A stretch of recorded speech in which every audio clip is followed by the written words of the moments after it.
Salam, selamat pagi saudara yang saya kasih dalam nama Tuhan Yesus Kristus. Pagi hari ini kita akan menikmati sarapan rohani yang pastinya akan membekali kekuatan kita dalam beraktivitas hari ini. Tuhan Yesus memberkati, namun sebelumnya kita akan berdoa terlebih dahulu. Tuhan Yesus Kristus, Juru Selamat kami yang hidup, kami bersyukur menerima hari baru di saat kami sudah dibangunkan dalam keadaan sehat. Kami rindu Engkau memperlengkapi kami, menyertai kami, membekali kami dengan firman kebenaran yang akan menjadi kekuatan buat hari baru yang kami nikmati pagi ini. Engkau yang akan terus menjaga kami, dan kami siap menjadi anak-anak-Mu yang menyenangkan Tuhan. Di dalam nama Tuhan Yesus Kristus, firman kebenaran ini akan menjadi kekuatan yang baru. Terima kasih Tuhan Yesus, terima kasih. Amin. Salam, semangat kembali saudara yang saya kasih dalam Tuhan Yesus Kristus. Saya pernah menerima cerita bahwa ketika anak saya sakit demam berdarah, teman saya merekomendasikan untuk datang ke dokter A karena terkenal memang dokter itu spesialisasi di dalam menangani penyakit demam berdarah. Dan benar, ketika saya bawa anak saya ke dokter A ini, melalui obat resep yang diberikan, itu anak saya sembuh. Lalu juga ada cerita yang kita alami dalam kehidupan sehari-hari ketika kita membaca atau melihat di YouTube bahwa ada restoran yang enak dan viral dan banyak yang jajan ke situ, dan kita antusias mau jajan ke restoran itu. Lalu pertanyaannya adalah, bagaimana kita sebagai orang Kristen menyikapi kabar baik Injil?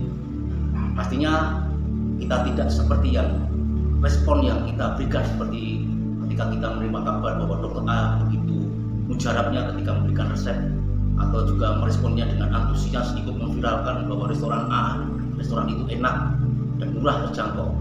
Tapi kalau kita mau mengingat kembali, kita adalah anak-anak Yesus yang mendapatkan tanggung jawab mengabarkan kabar baik bagi orang lain. Untuk pagi hari ini saya beri judul Menerima Yesus Menuju Kerajaan Allah, yang saya ambil dalam Yohanes 8 ayat 29. Firman Tuhan berkata, "Dan Ia yang telah mengutus aku, Ia menyertai aku. Ia tidak membiarkan aku sendiri, sebab aku senantiasa berbuat apa yang berkenan kepadanya." Melalui teks ini kita belajar bagaimana kita menyikapi untuk menjadi orang yang sudah menerima keselamatan, namun juga punya tanggung jawab memberikan kabar baik kepada orang lain.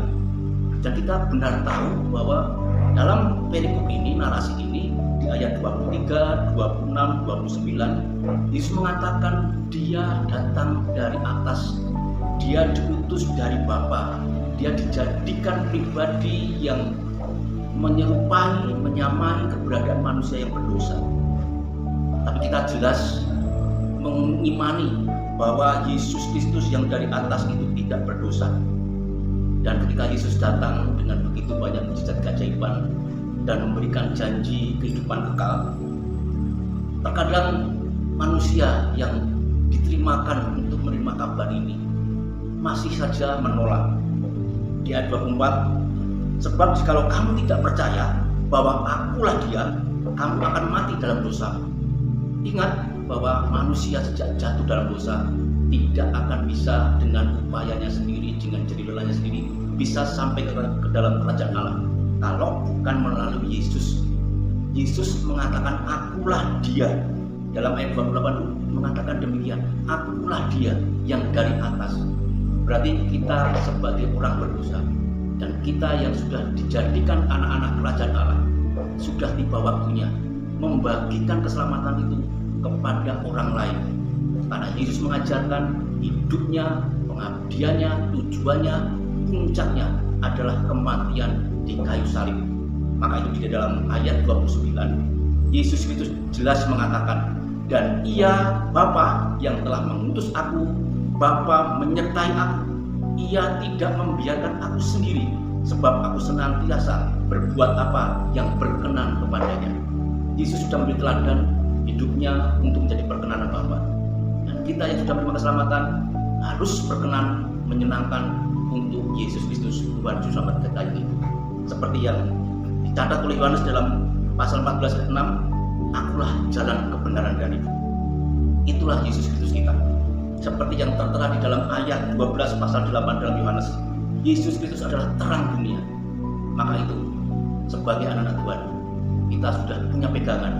Yesus yang dari atas menjadi manusia, menjadi penebus bagi kita, dan menjadi terang buat orang-orang percaya. Tuhan Yesus memberkati, dan kita akan tetap setia memilih Yesus Kristus sebagai jalan kebenaran menuju kerajaan Allah.